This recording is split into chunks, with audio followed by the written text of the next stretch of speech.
If you are looking for a support that can really boost Phainon's performance to the max, then it's clear that CERYDRA is the answer. Yeah, as usual, I'm a bit late in talking about this girl, but hey, better late than never, right?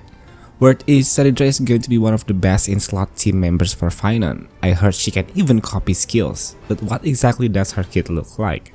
That's why in this video I'm going to break down and analyze CERYDRA's entire kit, from her skill, ultimate, talent and traces, to her eidolons and even her pros and cons. But before we get into it, I would really appreciate it if you hit that like and subscribe button. If you have done that, then let's get this video started.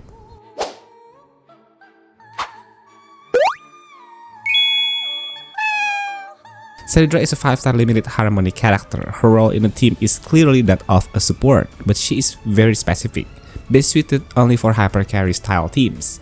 That's because her skill targets only one ally, granting them several buffs, a significant boost to crit damage, and an additional attack increase as well. But what really makes her stand out is her unique ability to copy a teammate's skill, as long as they have been buffed by her. In short, if your character uses a skill, that skill will be launched twice, but that's not all. CERYDRA can also contribute to the team's overall damage output, thanks to a 100% crit rate increase and a crit damage buff that scales even higher the more attack stats you stack on her. CERYDRA's base attack and speed are 620 and 99 respectively. From her traces, you can get bonus stats such as wind damage boost, attack, and HP.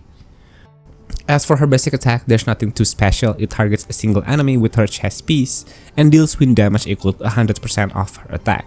The real core of her kit lies in her skill. When used, CERYDRA will target one ally and give them a buff called Military Merit, while also gaining 1 point of charge. She can hold up to a maximum of 8 charges. When her charges reach 6, the Military Merit buff upgrades to Nobility.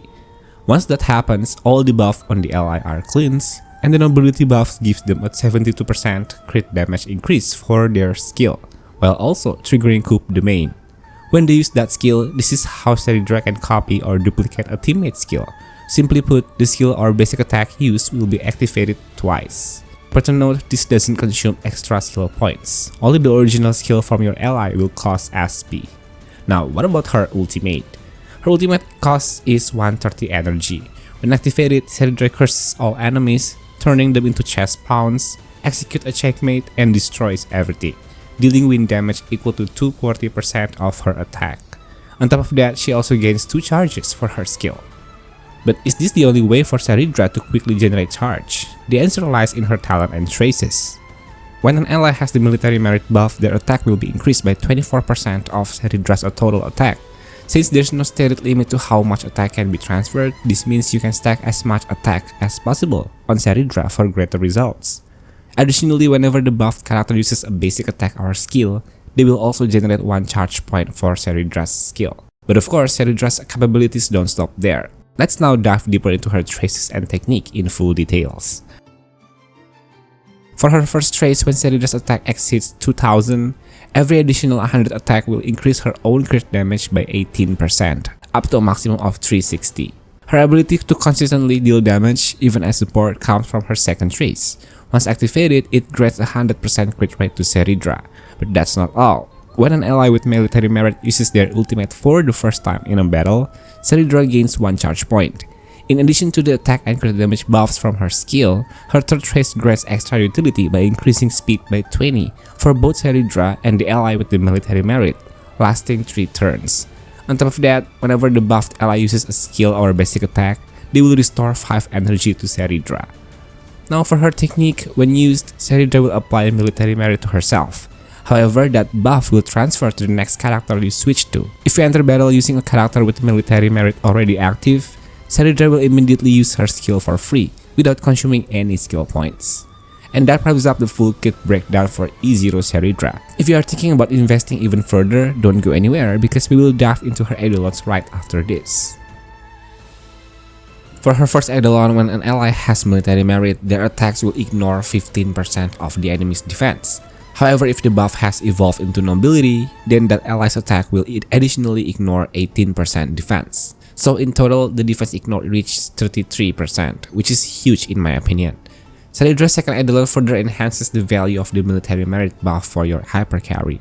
Now, the damage dealt by the buffed ally increased by 40%. On top of that, as long as an ally holds this buff during battle, CERYDRA's crit damage will also increases by 160%. The higher her Eidolon level, the more damage CERYDRA can deal herself, especially thanks to her 4th Eidolon, which boosts her ultimate's multiplier by additional 240%.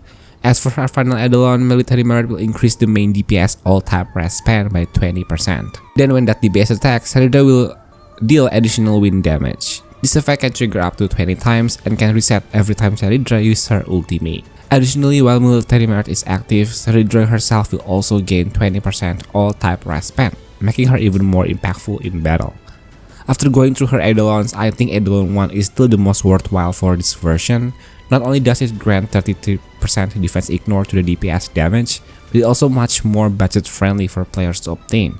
On top of that, defense ignore is a very impactful addition, especially considering that CERYDRA's kit as a support mostly revolves around boosting attack, increasing crit damage for skills, and copying allies' abilities to make them hit twice. Even at 0, CERYDRA is already quite optimal in terms of performance, especially when paired with Phainon, who can instantly devour enemies, or Anaxia, who can launch his skill 4 times in just one turn. So for me, A1 or E0 is just enough. But again, this is still version 1 beta, so there's a high chance that CERYDRA's Eidolons might change significantly in upcoming versions. That's just Eidolon though, we still need to talk about her signature light cone. Does CERYDRA really need it, or can options like DDD still outperform it? Let's find out. CERYDRA's signature light cone grants a 64% attack increase to its user. After spending a skill point, it will restore 1 skill point for the team. When the user targets an ally with their skill, that ally will also receive 54% damage boost for 3 turns. Looking at CERYDRA's overall kit, she already provides a high attack buff, significant crit damage boost, specifically for skills, and speed increase. However, she does not naturally provide damage boost. That's why this LC perfectly complements her role as a support, enhancing her value even further in a team setup. The additional skill point generation after using her ultimate is also great, especially considering that most characters who synergize well with her are usually very SP hungry. While CERYDRA essentially grants extra actions, or more accurately, she enables a teammate's basic attack or skill to be performed twice, it's pretty clear that she's designed specifically for hyper carry style teams. That's why the first and most obvious candidate to pair with her is Phainon.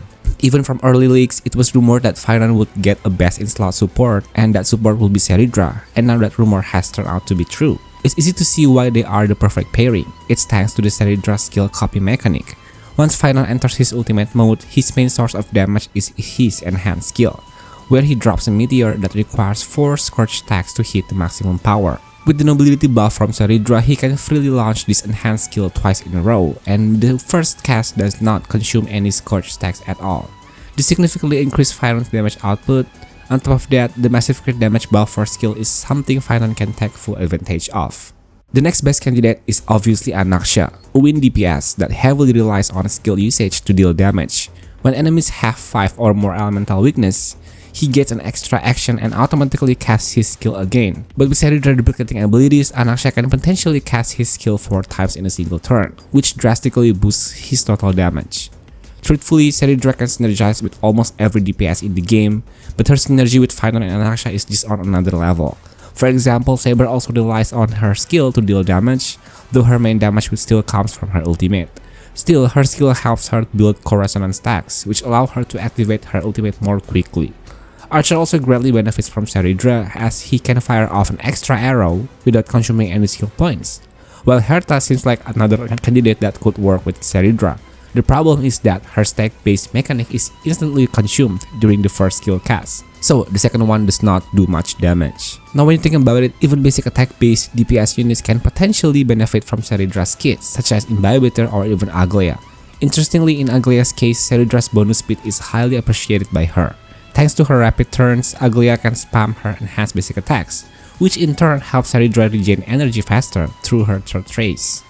Of course, Dil and Aglaia don't benefit much from the 72% skill crit damage since they don't rely on skill-based damage. So overall, I would say CERYDRA's performance is solid enough in this version. Her ability to let allies duplicate their skills or even basic attacks without consuming any skill points or team-specific stacks is quite a strong mechanic.